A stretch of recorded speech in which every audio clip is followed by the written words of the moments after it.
मुशर्रफ ने जब नवाज शरीफ को बरतरफ करके इक़्तिदार संभाला तो इस वक्त मुआशरे के मुख्तलिफ तबकात की तरफ से मंदरजा झेल रद्द अमल आया। नंबर 1, मुत्तहिदा अपोजिशन की तरफ से खुशी का इजहार किया गया, मिठाइयाँ बांटी गई और इस इनकी जदोजहद का पल कहा गया। मुत्तहिदा अपोजिशन में बेनज़ीर भट्टू, मौलाना फजल रहमान, काजी हुसैन अहमद, शाह अहमद नूरानी, पीर बगाड़ा अवामी नेशनल पार्टी और ताहिरुल कादरी की जमातें शामिल थी।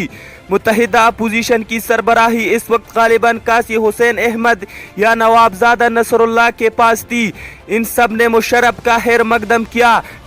नंबर 2, सुप्रीम कोर्ट के जजों बशमूल इफ्तिखार चौधरी ने मुशर्रफ के पीसीओ के तहत खलब उठा लिया और नून लीग के दरख्वास्त की समाअत करते हुए मुशर्रफ का इकदाम जायज़ करार देकर इसे मार्शला की सनद अता कर दी।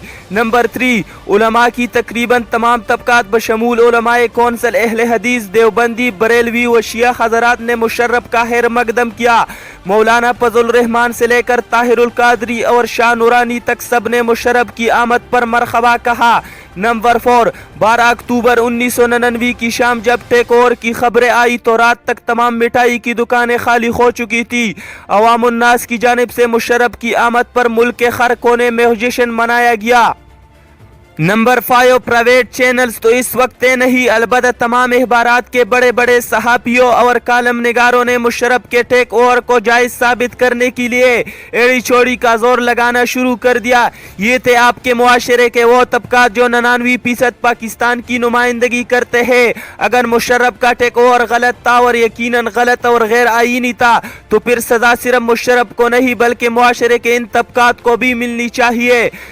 मुशर्रफ को अगर टेक ओवर का मुजरिम बनाएंगे तो फिर अदलिया का तो सारा माजी ही इन टेक ओवर्स को जस्टिफाई करते गुजरा, किस किस को फांसी देंगे। मजीद इस तरह वीडियो देखने के लिए आप हमारे पेज पाकिस्तान चैनल को लाइक कीजिए और इसके साथ यूट्यूब चैनल को भी सब्सक्राइब कीजिए ताकि हर आने वाली वीडियो आपको आसानी से मिल सके। अपने मेज़बान अदनान फराज को इजाज़त दीजिए।